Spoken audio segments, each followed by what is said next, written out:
Mm.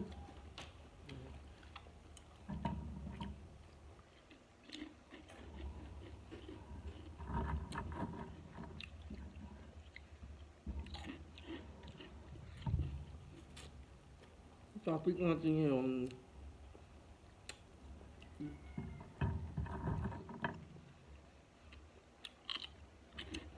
Mm. Mm.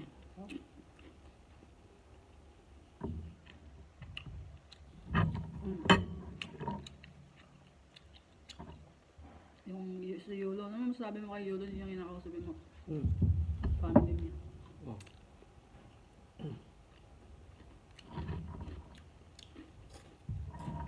Ang opinion mo yun?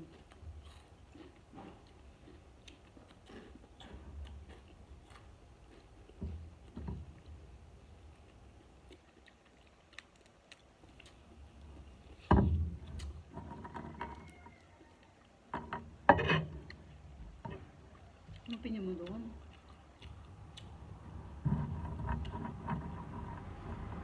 Ikaw, ano? Yung sa family naman, dumadaan yung mga hindi na pagkakaunawaan.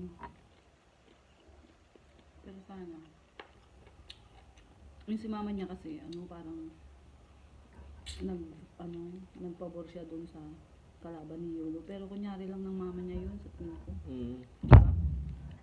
Siguro dahil masama ang loob niya. Kaya, pero kunyari lang yun, deep in her heart, kay Yolo talaga siya, pinagpipray na yun. Lang, ang pangalandakan pa niya pinagpipray. Pero totoo po yun, as a mom. Pinagpray niya yung anak niya, kahit na panlabas lang yung yung kay siya. Sino ba yun? Japan, yung gano'n.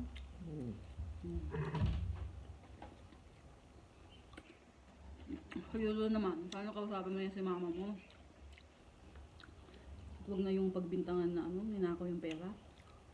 Hanggang pera lang yun. Ako nga, gusto ko magkapera para magbigay ako sa magulang ko eh. Ikaw may chance ka na para bigyan mo yung magulang mo. Gawin mo na. Diba? At eventually, matatanggap din ni mama mo yung girlfriend mo. Yan ang mga magulang eh, wala silang gusto sa atin kung yung best.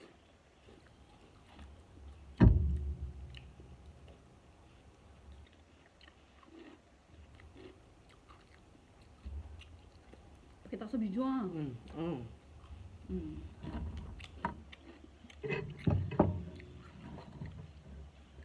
Oh, ito. Hindi ko alam kung tanggap siya sa amin, pero at least pinapakitungan siyang mabuti.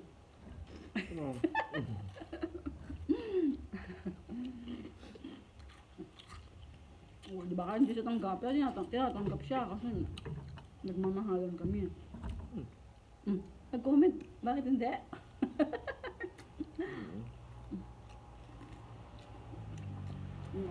Di ba ka? Ang age gap. Age lang naman yun eh, pero yung sa utak, mas matured pa nga siya sa akin eh.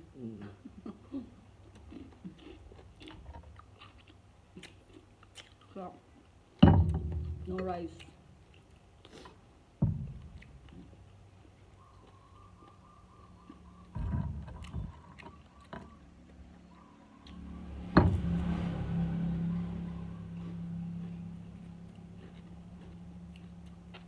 Kaya Yulo, Carlos Yulo, kausapin mo na si mama mo, yung family mo. Walang pinakamasayang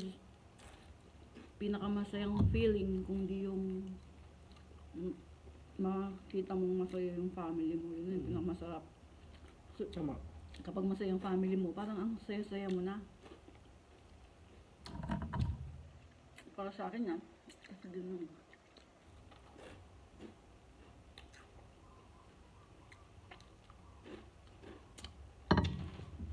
kaya ako, kaya ako hindi pa ako totally masaya, hindi pa napasaya yung family ko. Mga magulang ko, na.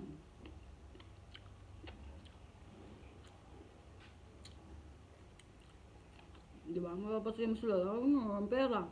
Let's face it. Pera talaga. Magiging masaya ka bang wala kang pera? Sabi nila, hindi mo madadala ang pera sa kabilang buhay. Maiiwan mo naman. At least hindi na mahihirap yung mga maiiwan mo, di ba?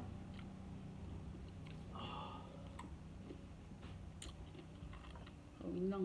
Yun lang ang opinion ko. Kung ako may 20 million, bibigay ko sa magulang ko yung 18 million, kahit yung 2 million na lang sa akin. Kasi mapagkikitain ko pa yun eh.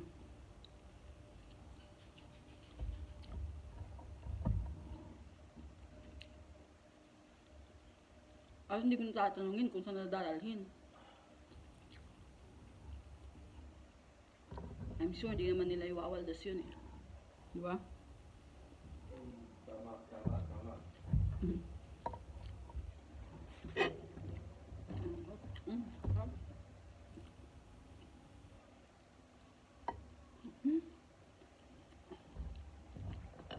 Talong.